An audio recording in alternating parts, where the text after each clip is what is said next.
Senhor presidente, Rosarido Cavalcante, que nesse ato preside esta sessão, Complexo de Comunicação do Senado, Rádio, TV e Agência, senhoras e senhores senadores. A imagem de boa gestora construída em torno da presidente Dilma, desde que foi lançada como candidato por Lula, já não convence ninguém. Derrete como gelo. Em pouco mais de 3 anos, Dilma conseguiu o que todos nós temíamos, colocar em risco a estabilidade econômica a ponto de provocar o rebaixamento do Brasil pela agência Standard Poor's. Junto com o rebaixamento do Brasil, veio o efeito cascata. Mais 13 empresas seguiram o mesmo caminho, entre elas Caixa Econômica Federal, BNDES e o Banco do Brasil. Todas por estarem com a carteira de crédito e investimento altamente expostas. Mais uma vez, gostaríamos de ouvir do ex-presidente Lula, que em 2008 celebrou com a Standard Poor's, elevou o grau de investimento do Brasil. Eu trago aqui uma reportagem de hoje, do Estado de São Paulo, B3, de Rafael Moraes Moura, em que diz título: em 2008, Lula exaltou o grau de investimento. Ex-presidente comparou o Brasil e antes do investment grade e o trabalhador que bebe demais. Nova inimiga, número 1 do governo federal, Agência Classificação de Risco, Standard Poor's, caiu nas graças do Palácio do Planalto em abril de 2008, quando conferiu ao Brasil o título de grau de investimento. O anúncio, na ocasião, foi celebrado pelo então presidente Luiz Inácio Lula da Silva, que viu na medida um reconhecimento da política econômica desenhada pelo Planalto, uma postura oposta de agora, quando ministros criticam o rebaixamento e colocaram em xeque a credibilidade da agência. Primeiro, aspas, diz o ex-presidente Lula, primeiro, nós temos que ter uma euforia comedida porque o jogo tem muito tempo pela frente e nós sabemos que estamos construindo um processo de macroeconomia nesse país, que vai levar algum tempo ainda para a gente poder estar consolidado definitivamente com uma grande nação e com uma grande economia, afirmou Lula em entrevista concedida à TV Cultura. Logo em seguida aqui, hoje, nós temos também, Lula compara o Brasil com o trabalhador comportado. O presidente Luiz Inácio Lula da Silva comparou o Brasil a um trabalhador comportado, ao falar para as famílias beneficiadas com casas populares em Teresina. Sobre o grau de investimento concedido ao país na semana passada pela agência, ele diz, imaginemos 2 trabalhadores. Os 2 ganham mil reais. Mas um é homem comportado, cuida da família, paga seu aluguel, não tem vícios, não perde dinheiro em jogo, todo mês senta com a mulher e discute o que tem a pagar. Discute se pode guardar alguma coisa e vai junto com a mulher para a compra. Este é o investment grade. O outro recebe o dinheiro e torra tudo na mesa do jogo, ou bebe demais, ou gasta demais, ou tem uma mulher que se ele ganha 1.000, ela gasta 2.000. E se ele está quebrado, então assim é o Brasil. O Brasil está quebrado e não tinha credibilidade, afirmou. Lula voltou a dizer, não é possível consertar tudo em 4 anos, ou 8 ou 10. Senhoras e senhores, o Brasil voltou a beber. O Brasil voltou a jogar. O Brasil voltou a ter amantes. E agora, a Standard Poor's não tem mais importância? O rebaixamento não sinaliza que o Brasil está no caminho errado e corre risco de jogar por terra a estabilidade econômica? O PT e a presidente não podem mais falar em pessimismo da oposição? A Standard Poor's é, por acaso, da oposição? Trabalha a nosso serviço? Esse discurso caiu no vazio. Pois a agência é uma agência independente que não está diretamente relacionada a qualquer partido. Tão independente e imparcial que, inclusive, é contratada pelo governo.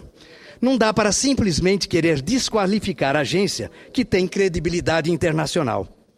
É curioso, senador Aloísio, que o Planalto tenha recebido a notícia com surpresa. Ora, o Brasil tem apresentado uma piora das contas públicas, um pibinho atrás do outro e um déficit crescente nas transações com o exterior. O que se poderia esperar? Que a nota do Brasil melhorasse? Você não estuda, não faz a lição de casa e quer tirar 10? Não tem jeito. Nós temos reiterado nessa tribuna como são perigosos para o futuro da economia brasileira as manobras artimanhas contábeis que se tornaram marca registrada do governo Dilma. Com todo prazer, ouço o meu líder, senador Aloysio Nunes Ferreira. Muito oportuna, meu caro colega Ciro Miranda, a sua lembrança dessa entrevista do ex-presidente Lula. Eu farei apenas um reparo à sua conclusão. É que você diz que o Brasil voltou a beber. Quem voltou a beber foi o governo brasileiro, o atual governo, o governo do PT. Sobra aos brasileiros a dor de cabeça, os males da ressaca, que seguramente já começam a nos afligir. E Vossa Excelência cita alguns sintomas desses males.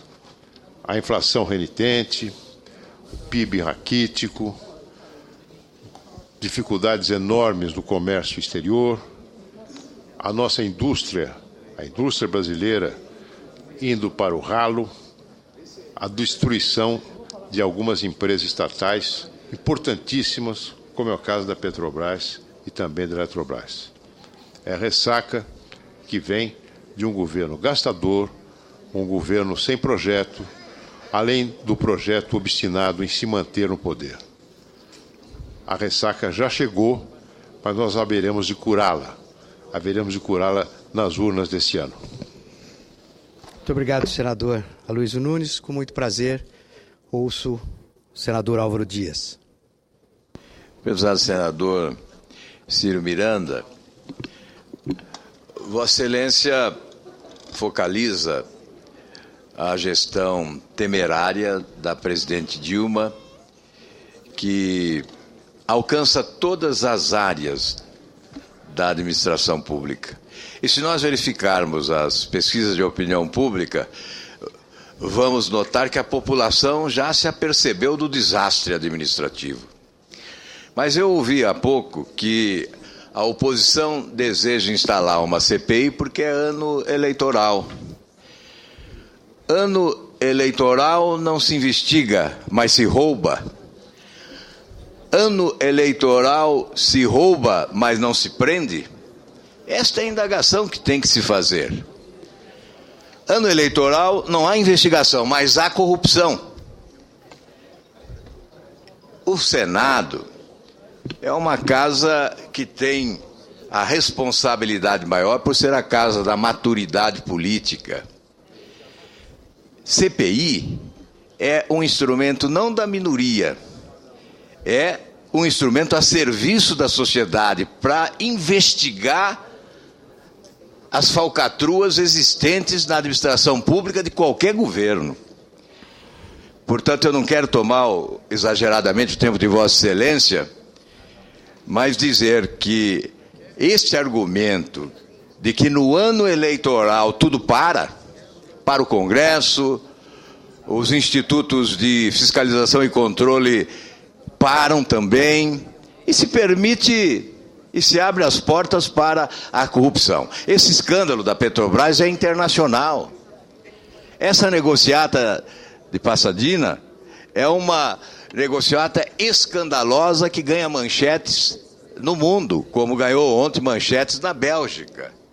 Portanto, senador Ciro Miranda, ou o Senado Federal, o Congresso Nacional, instala esta CPI, ou se torna cúmplice dessas falcatruas que o Brasil está tomando conhecimento através da imprensa.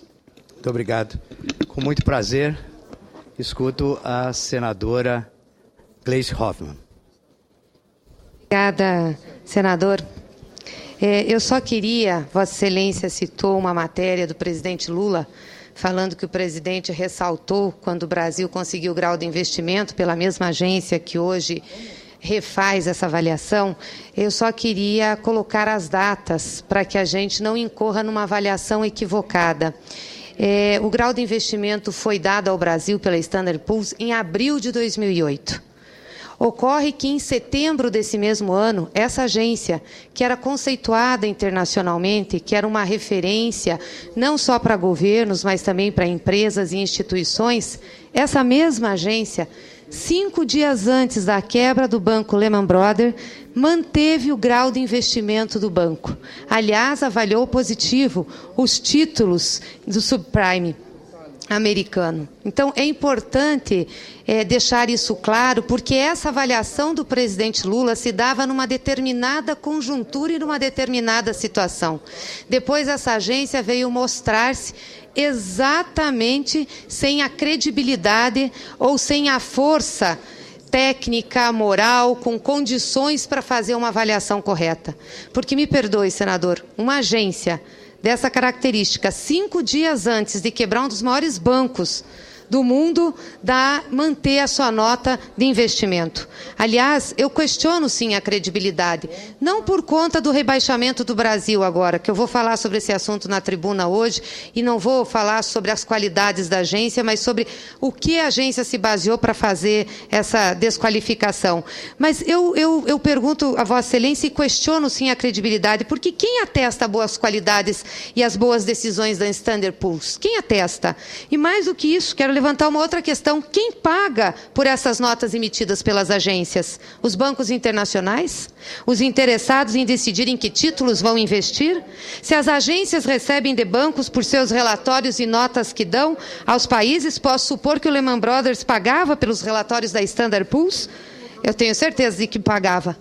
Assim como outros investidores ou outros interessados. Então, temos sim, por esses fatos, todo o direito de colocar em questionamento, sim, a integridade dessa agência que hoje traz essa avaliação sobre o nosso país. Obrigado, senadora. Eu devo colocar que também não entendo porque o governo brasileiro em seguida contratou a agência. E não entendo também porque, depois de 2008 até hoje, essa agência permanece em evidência com credibilidade internacional. Então, eu também não entendo. Se ela não tivesse, ela deveria ter morrido. É como uma empresa que, quando não paga as suas contas, um dia ela quebra. Mas só que ela não quebrou. Pois não, contratou a empresa? A Standard Poor's hoje foi contratada? Foi contratada no governo do ex-presidente Lula, ele a contratou também. Sei. Então, muito obrigado. Esse é um dos motivos. Como diz o velho ditado, o difícil não é mentir, o difícil é continuar mentindo. Sobretudo no contexto internacional em que as jogadas de marketing não colam. Não é de hoje que o governo manipula números para fechar balanços e finge mostrar compromissos com a política fiscal. Mas, na verdade, não conseguirá cumprir os requisitos necessários à manutenção do superávit primário. O déficit público de 2014 deverá saltar de 3,2% para 3,9% do PIB. O déficit das contas externas vai no mesmo sentido. Cresce em alta velocidade e aumenta a vulnerabilidade do Brasil a choques externos. O rebaixamento do Brasil é resultado de uma desconfiança crescente do mercado, quando a condução do país sob o comando da presidente e do desgastado ministro da Fazenda, Guido Mantega. Aliás, senhoras e senhores senadores, a reação do ministro foi proporcional aos erros de sua previsão.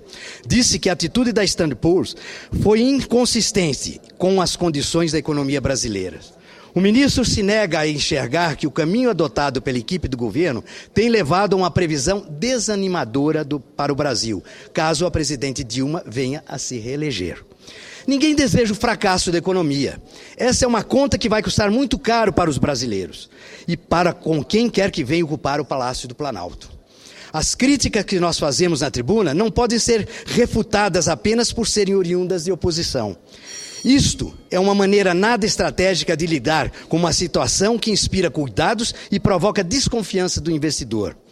A desconfiança é tamanha que ninguém quer se arriscar a investir e colocar em marcha novos projetos capazes de aumentar o nível de investimento hoje em 18%.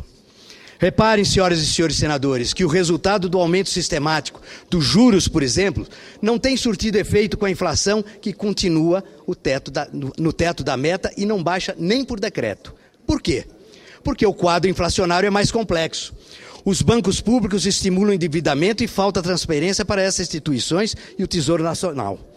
E olhem que as tarifas públicas de água, luz e transporte têm sido contidas para evitar um quadro ainda pior. Mas para onde irá a inflação quando o governo fizer os reajustes? Quais são os números verdadeiros da inflação nas gôndolas do supermercado? Por que o governo não ressalta a importância de estimularmos a produtividade no Brasil, que diminui a cada ano? Essas são perguntas que precisam ter de respostas sérias. O cidadão comum não pode nem deve pagar pelos erros de uma política econômica equivocada. Não é justo que o contribuinte seja obrigado a arcar com dívidas resultantes de uma má gestão, de uma má administração. Senhoras e senhores senadores, a presidente Dilma Rousseff não faz jus à fama de boa gestora, sobretudo quando avaliamos essa nebulosa e inexplicável aquisição da refinaria de Pasadena. Como diz o outro velho ditado, onde vá a fumaça há fogo, não dá para explicar a compra de uma refinaria com uma simples nota de imprensa para convencer a opinião pública de que a presidente Dilma teria sido orientada por um parecer técnico equivocado. Como é que o senhor Cerveró faz um parecer desse e, no lugar de ser punido, recebe elogios de Dilma em 2008 e um cargo de diretor na BR Distribuidora? Vamos e venhamos. Para que existe um conselho? Não é para tomar decisões colegiadas após detidas e detalhadas análises? Todos os membros foram ludibriados por um habilidoso técnico? Em que comissão é esta de que fala a presidente da Petrobras, Graça Foster, hoje na imprensa, que estaria acima do conselho e a qual só agora ela teria conhecimento? A sociedade brasileira tem o direito de saber onde perdeu mais de US$1 bilhão. A sociedade brasileira tem o direito de saber quem são os verdadeiros culpados de um negócio tão ruim para o Brasil e o que está por trás desse negócio da Petrobras. Há problemas sérios na estatal todos têm o direito de conhecer o que de fato aconteceu nas decisões da Petrobras, a ponto da empresa valer hoje apenas, já termino, senhor presidente, 1/3 do que valia há 3 anos atrás, no início do governo. Afinal, senhoras e senhores senadores, a Petrobras é um patrimônio do povo. Comissão parlamentar mista é um imperativo para a resposta à nação. E dizer que a CPI resulta em 2 laudas é dizer um próprio entendimento de quem era o relator, que era do Partido dos Trabalhadores. Muito obrigado.